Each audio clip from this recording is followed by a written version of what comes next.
नमस्कार दोस्तों एक दिन बाद 19 जुलाई 2026 पूरी दुनिया की नज़र सिर्फ एक मैच पर होगी। FIFA world cup final 2026। अरबों लोग टीवी और मोबाइल स्क्रीन पर होंगे। हजारों दर्शक स्टेडियम में अपने टीम के लिए चीख रहे होंगे, सपोर्ट कर रहे होंगे। सिर्फ 90 मिनट्स में डिसीजन हो जाएगा कि अगला फुटबॉल चैंपियन कौन बनेगा। लेकिन क्या आपको पता है, इस मैच में सिर्फ 22 खिलाड़ी खेल नहीं रहे होंगे, एक फुटबॉल भी खेल रही होगी। और आजकल फीफा के जो ऑफिशियल मैचेस में जो इस्तेमाल होने वाली जो बॉल है वो नॉर्मल बॉल नहीं है। इसके अंदर काफ़ी टेक्नोलॉजी छिपी हुई है जो हर सेकंड में हजारों डेटा पॉइंट्स पर डेटा को रिकॉर्ड करती है। हो सकता है रेफरी से पहले कंप्यूटर को पता चल जाए कि बॉल किस खिलाड़ी के टकराई हुई है। दोस्तों, आज की वीडियो में हम जानेंगे फीफा वर्ल्ड कप में उन अमेजिंग टेक्नोलॉजीज के बारे में जिन्हें टीवी में देखकर ज़्यादातर लोग नोटिस नहीं कर पाते। मुझे आज भी याद है जब हम छोटे थे, गांव में टेंगा या रबड़ की फुटबॉल लेकर घर के सामने एक स्कूल के मैदान में खेलने निकल जाते थे। ना कोई स्पेशल शूज, ना कोई रेफरी, बस दोस्त, एक गेंद और जीतने का जुनून। उस समय हमने कभी सोचा नहीं था कि फुटबॉल में भी इतनी टेक्नोलॉजी आएगी जिसके अंदर एक छोटा मिनी कंप्यूटर काम करेगा। हमारा देश इंडिया भले ही क्रिकेट को सबसे बड़ा खेल माना जाता है, लेकिन पूरी दुनिया में ज़्यादातर देशों में फुटबॉल काफ़ी ज़्यादा पॉपुलर है। फुटबॉल एक गेम नहीं है, ये लोगों की पहचान है, ये उनकी संस्कृति है और ये उनका इमोशन है। जब जीत जाते हैं पूरा देश सड़कों पर उतर कर सेलिब्रेट करता है, और जब हार होती है सारा देश रो पड़ता है। इसीलिए फीफा वर्ल्ड कप को दुनिया का सबसे बड़ा स्पोर्टिंग इवेंट माना जाता है। इस साल यानी 2026 में भी वर्ल्ड कप फाइनल जो 19 जुलाई को अब 2 दिन पहले एक दिन बाद होने वाली है, अमेरिका के न्यू जर्सी उसमें जो मैटलाइफ स्टेडियम है वहाँ खेला जाएगा। इस बार 19 जुलाई 2026 को दुनिया की जो फुटबॉल महाशक्तियाँ आपस में होगी, अर्जेंटीना और Spain. FIFA world cup final में दोनों आमने सामने होगी। इतने बड़े मैच, एक छोटी सी भी गलती पूरी दुनिया को विवाद खड़ा कर सकती है। इसीलिए आजकल फुटबॉल में सिर्फ टैलेंट सिर्फ नहीं है, टेक्नोलॉजी भी उतनी इम्पॉर्टेंट मानी जाती है। जब Lionel Messi, Cristiano Ronaldo, Erling Haaland या यमल जैसे खिलाड़ी मैदान पर उतरते हैं तो हो सकता है आपका जो भी अटेंशन सिर्फ उनकी स्पीड या उनके टैक्टिक्स पर होगा, लेकिन उनकी हर मूवमेंट को कोई रिकॉर्ड कर रहा होता है। बॉल की भी हर मूवमेंट को रिकॉर्ड की जाती है। अब सोचिए क्या एक फुटबॉल भी स्मार्ट डिवाइस हो सकती है? जवाब यहाँ। फीफा वर्ल्ड कप में जो ऑफिशियल मैच बॉल एक भीतर एक इनर्शियल मेजरमेंट यूनिट या शॉर्ट में IMU सेंसर लगाया जाता है। जो ऑफिशियल मैचेस जो बॉल होते हैं नॉर्मली उसका एडिडास ट्राइनोडा है।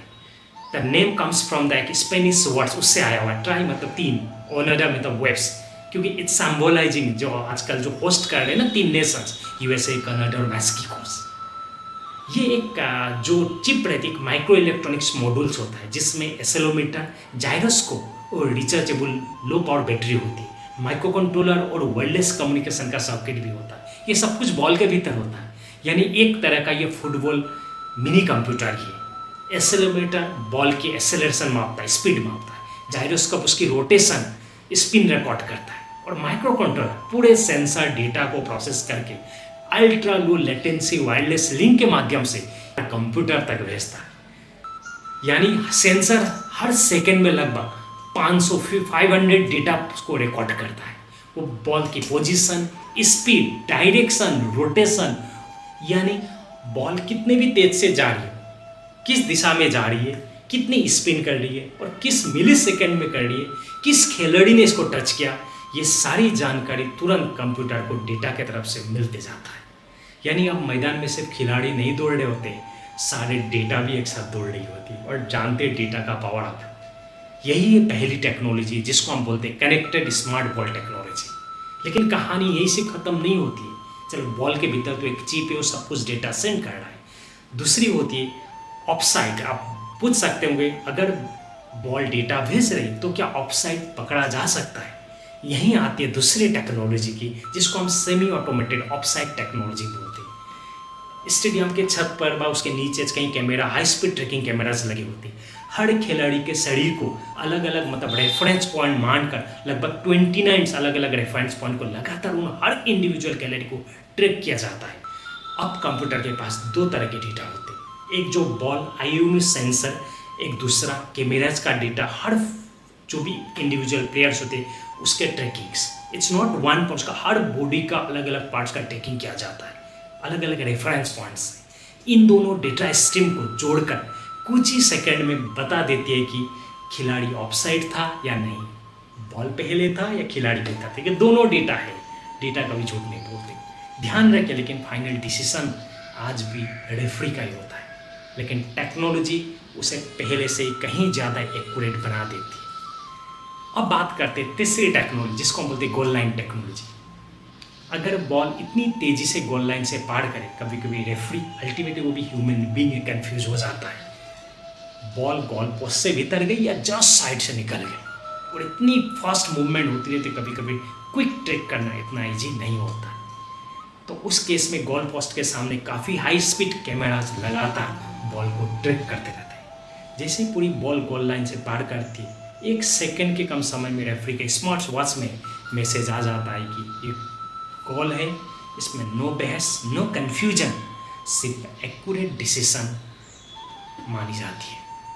अब आती है चौथी टेक्नोलॉजीज की, VAR यानी वीडियो असिस्टेंट रेफरी। हम लोग क्रिकेट में भी काफ़ी यूज़ करते हैं। मैदान में जितने भी कैमराज दिखाई देते हैं उससे कहीं ज़्यादा कैमराज अलग अलग एंगल से पूरा मैच को रिकॉर्ड कर रहे होते हैं।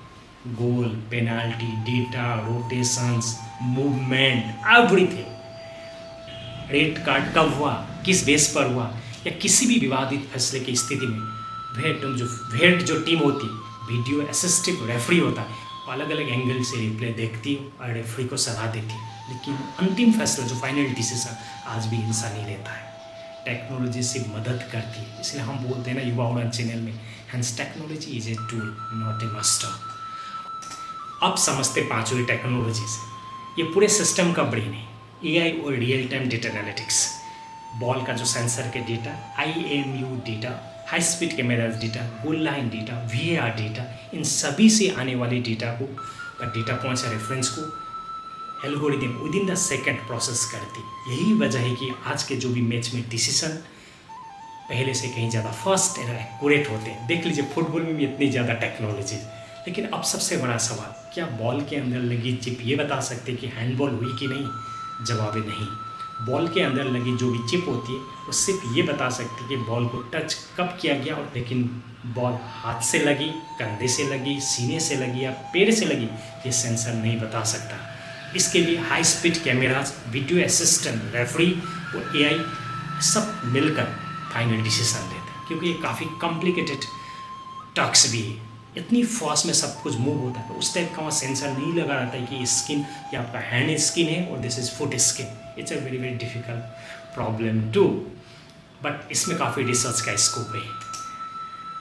यानी जो भी चिप है वो अकेले डिसीजन नहीं करती, ये पूरे इंटेलिजेंट डिसीजन सिस्टम को एक सिर्फ इम्पॉर्टेंट हिस्सा है। आज के एक वर्ल्ड कप जो मैच के दौरान करोड़ों डेटा पॉइंट्स जो भी जनरेट होते हैं, या कुछ ही सेकंड में उनको प्रोसेस करती है। इसी वजह से आज फुटबॉल पहले से ज़्यादा कहीं फेयर, फास्ट और एक्यूरेट हो चुका है दोस्तों। लेकिन फिर भी टेक्नोलॉजी यहाँ भी कंप्लीट इंसान का जो भी जगह नहीं ले रहा है। जो रेफरी है स्टिल से ह्यूमन बीइंग, क्योंकि खेल सिर्फ नियमों से नहीं, इमोशन, पेशेंस और जीतने का जिद से खेला जाता है, और फुटबॉल का मज़ा ही अलग है दोस्तों। अगली बार जब आप फीफा वर्ल्ड कप कोई भी मैच देखें तो सिर्फ खिलाड़ियों पर ध्यान मत दीजिए, उस बॉल पर भी दीजिए। वो बॉल एक चलता फिरता छोटा सा मिनी कंप्यूटर है, क्योंकि उसके अंदर छिपा है छोटा सा IMU सेंसर। कल तक जब हम गांव के मैदान में टेंगा या रबड़ के साधारण गेंद के पीछे दौड़ते थे, आज वही गेंद अपने अंदर एक छोटी मिनी कंप्यूटर लेकर दौड़ रही है। टेक्नोलॉजी बदल गई है, लेकिन जीत की खुशी और हार का आंसू आज भी ना इंसान, आप और हमको ही करना है। क्या लगता है आपको, आने वाले समय में AI रेफरी की जगह ले पाएगा, या खेल में इंसानों का जो भी डिसीजन फैसला हमेशा जरूरी रहता है? अपनी राय कमेंट पर जरूर लिखिए। अगर आपको technology, AI, higher education, career, इस टाइप के कोई भी इन्फॉर्मेटिव वीडियो पसंद है तो आप युवा उड़ान चैनल को सब्सक्राइब जरूर कीजिए। मिलते हैं अगली वीडियो में, तब तक कीप लर्निंग, टेक केयर, जय हिंद।